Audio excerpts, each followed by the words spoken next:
Finally guys हामी जोमसोम बजार कटेर पनि हामी अब मुक्तिनाथको आसपासमा आइपुगेको छौँ। त कति रमाइलो ठाउँ छ। मुक्तिनाथको अवलोकन गर्नु पाउनु भनेको स्वर्ग गए सर हो। मुक्तिनाथ गएर फर्केको मान्छे त्यसले फेरि मर्दा पनि काजक्रिया गर्नु पर्दैन है गाइस। त्यो ठाउँै एकदम मनोरम दृश्य, चरे पहाड होइन, यो चिरैचिरा पहाड, यस्तो गजबको ठाउँ छ। झारकोट गाउँमा आइपुगेका छौँ। हेर्नु त यो हाम्रो ठ्याक्कै प्रणालीको घर जस्तो देखिराखेको छ। यति रमाइलो ठाउँ। अब हामी मुक्तिनाथको आसपास पुगिसकेका छौँ, एकदम नजिक पुगिसक्यौँ। अब 2 किलोमिटर मात्रै बाँकी छ हामी पुग्नुको लागि।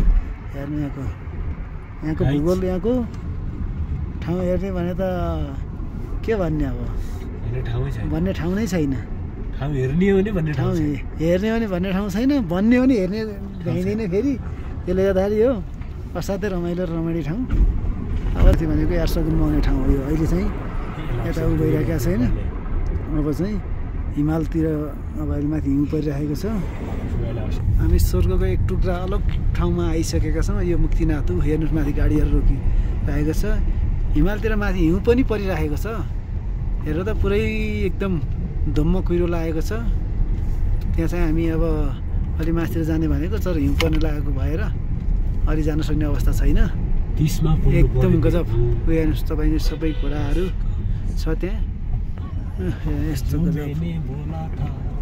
गजबको छ। त्यहाँ घोडाहरू छ टन्नै। हालत के होला अहिले? यहाँ जम्मै गाडीहरू छ टन्न। हेर्नु मोबाइलमा किन हो अलिकति यहाँ ब्लर देखिरहेको छ।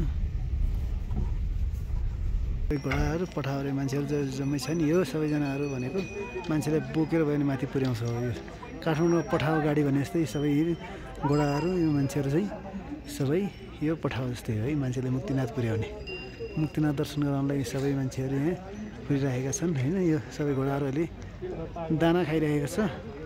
यो सबै घोडाहरू मान्छेहरू सबै बोक्नेवालाहरू हो।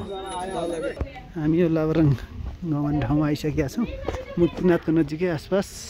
अब हामी हिँडेर गाडी पार्किङ गरेर लाभरङ गाउँतिर हामी अगाडि बढ्दैछौँ। अब मुक्तिनाथ पुग्नु एकदमै नजिकै छ। अब हामी करिबन 10 मिनटमा हामी मुक्तिनाथ पुग्नेछौँ। हाम्रो उता सरहरू 2जना हिँडिराख्नु भएको छ। ल हामी अब मुक्तिनाथको नजिक पुगिसकेका छौँ। एकदम गजब। ल जाडोले त्यस्तो कहिलेकुरु हुनु भएन है। एकदम रमाइलो भइरहेको छ। आम्मामा यहाँ हेर्नु त क्या रमाइलो छ, गजब छ। एकदम रमाइलो भइरहेको छ। अझ हामी मन्दिर पुग्न लागिसकेका छौँ। अबको 5 मिनटमा नेक्स्ट भिडियो हामी चाहिँ भन्दा पनि यसैमा हामी कन्टिन्यू गर्नेछौँ। हामी मुक्तिनाथ मन्दिर दर्शनको हामी यहाँ गेटमा पुगिसकेका छौँ। अब हामी भर्याङ हुँदै बिस्तारै हामी अगाडि बढ्नेछौँ। मन्दिर अलिकति माथि छ, थोरै हो, त्यहाँ अगाडि हामी देखिरहेका छौँ। हाम्रो यहाँ सरहरूले अगाडि फोटो खिच्ने क्रममा हुनुहुन्छ। हेर्नु यो सिडी हो। हामी यहाँ सिडीमा अगाडि बढ्दैछौँ। हामी गेटको अगाडि अब मुक्तिनाथ मन्दिरको गेटको नजिक आइसकेका छौँ। अब भित्र प्रवेश गर्न मात्रै बाँकी रहेको छ है। एकदम रमाइलो छ। फाइनल्ली हामी यहाँ मुख्य गेटमा प्रवेशद्वारमा पुगिसकेका छौँ मुक्तिनाथ मन्दिरको है। अब भित्रको दृश्य अवलोकनको लागि सबै पिपलको रुखहरू लगाएको छ। एकदमै अक्सिजन कमी हुने भएको भएर होइन, सब पिपलको रुखहरू यहाँ चाहिँ एकदम अक्सिजन, मान्छेहरू दम बढ्छ। सानो यो रहेको छ। लेग लाग्ने समस्याको उपचार के मुक्तिनाथ मन्दिर परिसर हेर्नु। यो सबै नाहरू छ, सबै यसो भक्तजनहरू सबैजना अहिले एकदमै कमजना छ। मान्छेहरू टन्नै यसो मैले हेरेर हुन्छ। धारा हाम्रो यो मुक्तिनाथको जम्मै धाराहरू यस्तो टन्न हेर्नु सबै हो मुक्तिनाथको धाराहरू। तपाईँहरू हेर्नु सक्नुहुनेछ 108 धारा।